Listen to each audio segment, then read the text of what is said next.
Welcome to the Indigenous Quarter. I'm Miriam Corowa. Coming up, history has been made on Manly Beach with the country's first and only Indigenous surf lifesaving club competing in the Interstate Championships. My heart was beating, so I really want to win that game, but yeah, I lost it. But first, in remote Central Australia, hairdressing salons are virtually non-existent. However, a federally funded program is helping young Aboriginal people learn the art of cutting and colouring. And it's led to some rather unique hairstyles and business opportunities. Tom Nightingale reports from Santa Teresa. They're colourful, quirky and expressive. Mohawks, rat's tails, undercuts and tracks like lines in the hair are the really popular cuts. For the past few years, Star Lady's been running hair workshops in the Central Australian desert. But the end of funding meant the program was in for the chop, before some federal funds gave it an extension. To show us how to improve haircuts and how to use the chemicals and dyes. At Santa Teresa, southeast of Alice Springs, 80 people turned up over 5 days of hair workshops, dealing not just with hair, but unwanted guests as well. A few of the kids had long hairs and a lot of lice out of why we did some cleaning yesterday and then got a haircut. Despite being home to hundreds of people, many Central Australian Aboriginal communities aren't home to small businesses like hairdressing, but it's hoped this program will lead to more formal training for adults and eventually a commercial hair salon. A viable business would have to develop the right language, education and business skills, and stock up on plenty of hair dye. It was meant to improve lives, but has it done more harm than good? More than $300,000 has been paid to Aboriginal artists during the first 18 months of the National Resale Royalty Scheme. It's designed so artists get a cut when their work is resold. But dealers and galleries say it's difficult to administer and is damaging the art trade. James Glenday reports from Maningrida. John B Fisher paints in the remote community of Maningrida, about 500 kilometres east of Darwin. He supports several relatives and says art sales and the new royalty scheme help him get by. And I'm a little bit saving up money for my food, for my car. About 200 Aboriginal artists have received more than $300,000 from the resale royalty scheme since it was introduced in June 2010. They get 5% when their artworks are resold for $1,000 or more. But there have been problems. Until December, all sales of art had to be reported to a copyright agency. Now it only applies to sales over $1,000, but it's still a huge task for understaffed community art centres. Indigenous artists in remote areas often sell directly to galleries in capital cities. Dealers say the additional royalty is hurting an already flat market. It's certainly scared off a lot of collectors, that's for sure, and people are looking more to invest in other sectors, really. But in Maningrida, many Indigenous artists live in poverty while their work sells for tens of thousands of dollars. They say any scheme that makes the art trade fairer is worthwhile. Since the arrival of the dingo about 5,000 years ago, dogs have played an integral role in Aboriginal life. But now, large packs of aggressive dogs are a big problem in many Northern Territory Indigenous communities. It's linked to overcrowding and a lack of services. A team of Territory vets is working to bring the situation under control.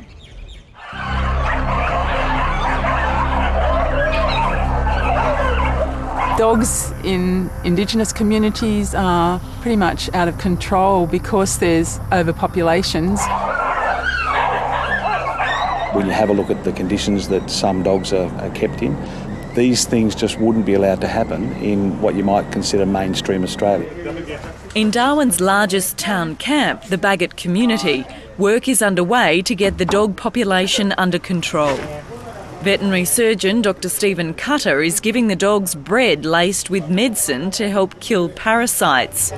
He says dogs are integral to the lives of Aboriginal people. There's a spiritual aspect to it. You know, dogs are sacred in some communities. But having said that, most of the time people keep dogs because they're pets and, you know, they're friends in the same way that anybody else does. Because those tattoos? Dr Cutter checks the dog's ears for a tattoo to see if they've been desexed. But if they're not de-sexed, do you want us to de-sex them? It's free, all free. Yes, I don't know. Just so they don't keep having puppies, you know. We use this product called ivermectin, which is an internal and external anti-parasitic. Jan Allen is part of the surgical team that's operating on the dogs at Bagot. She works for an organisation called Animal Management in Rural and Regional Indigenous Communities, or AMRIC. The group sends vets into remote areas and focuses on educating people about animal management. Jan Allen says the dog problems stem from massive overcrowding in Aboriginal communities. The ratio of people to dogs is the same as in any urban community, but the fact that there's might be 25 people in a household means that there's way too many dogs concentrated in that household. Bagot resident Helen Fijo-Frith is keen to get her dogs checked out by the vet. I was thinking, what the hell is going on? She says there's only meant to be 2 dogs per household in the community, but that's rarely the case. Most houses have at least 5 dogs. Helen Fijo-Frith says people need to control their animals. Like I said, when they bite you, that's the time to be getting rid of the dog's got to go. In Northern Territory Aboriginal communities, people are 20 times more likely to be attacked by a dog than anywhere else in the country. Criminal lawyer Eugene Schofield was attacked by a camp dog during a work trip to Maningrida. The dog bit his ankle, but it could have been far worse if he hadn't fought off the pack. Mr. Schofield says something needs to be done before someone more vulnerable gets seriously hurt. These dogs might have the ability to viciously attack and indeed kill a small child or somebody who isn't of that greater stature. The responsibility of animal management lies with shires and local councils. But when shires were amalgamated in 2008, animal management laws were basically non-existent. The shires, a lot of them inherited no bylaws, or they're having to promulgate their own. Many shires say they need more funds and resources to do the job properly. With the minimum funds they get, unfortunately, animal management comes at a pretty low priority. It is important to remember that the shires have access to $20 million of special purpose grants to apply specifically for core services. Naturally, there is always a requirement for more money, and I'm very conscious as the Minister for Local Government, and certainly in regards to animal management across the Northern Territory, that we do need to concentrate more in this area. At Bagot, the team is doing what it can to control the dog population. Jan Allen says the Northern Territory Health Department should take over the responsibility of animal management.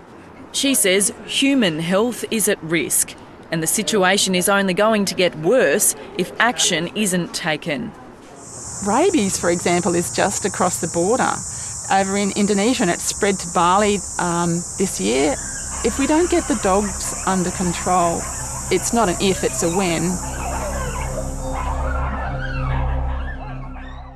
It's a plan designed to improve appalling school attendance rates in remote Aboriginal communities. A school calendar that takes into account Indigenous seasons for hunting and ceremony is being trialled for the first time in the Northern Territory. Emma Masters reports.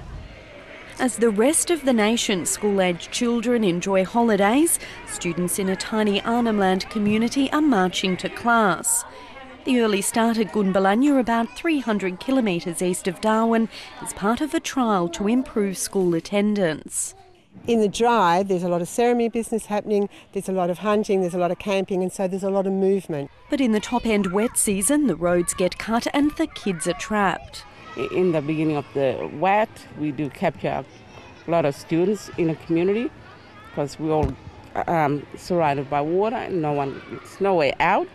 So the school started classes 3 weeks early and will extend holidays in the middle of the year when the floodwaters recede. I think it's awesome, it's great. It's good to be back in school, with my friends. Because it's wet season, we're all in town, we can't go nowhere. So, it's better, it's boring at home. The school says the change has the community's support. The community wanted this, the school calendar to change. The Northern Territory has some of the worst school attendance rates in the nation. Figures from the last 2 years show Indigenous attendance at remote schools just like this, hovering at around 53%. If the trial is successful, it'll be rolled out to other schools. They're lifesavers from the Northern Territory who don't always get their feet wet. That's because crocodiles and box jellyfish keep them out of the water for half of the year. But that hasn't stopped the country's only Indigenous surf lifesaving club competing on the national stage. At the moment, they're only taking part in beach events, but they've big hopes for the future. Simon Palin hit the waves to meet the team. For the last few months, 16-year-old Djayhgurrnga has been hard in training. We trained for 2 hours a day, every day, at our beach. Set. And now he and teammate Malarndirri have had their chance in the spotlight. My heart was beating, so I really want to win that game, but yeah, I lost it. They're among 5 athletes from Australia's only Indigenous surf life-saving club in a remote community in the top end. They're part of a 30-strong Northern Territory team competing in Sydney at the Interstate Surf Life-Saving Championships. We've had a lot of challenges getting here, but extremely proud to see these kids here and compete. They only take part in the beach events because for 6 months of the year the ocean is off limits due to crocodiles and box jellyfish, and they have other issues to contend with too. Our club consists of 2 pretty old shipping containers. One of them is currently being eaten out by white ants and has holes in the roof, so that's pretty challenging to keep the equipment in good repair. This year's event was taken out by New South Wales with Queensland in second place. The Northern Territory team came second last, just ahead of Tasmania. The coaching staff is confident of a better result next year. They'll win next time. I'm sure about that. Either way, they're looking forward to the challenge. Yeah! And that's all for this episode of the Indigenous Quarter. Don't forget, I'll be back on Saturday morning alongside Andrew Gagan with the all-new Weekend Breakfast here on ABC News 24. See you next time.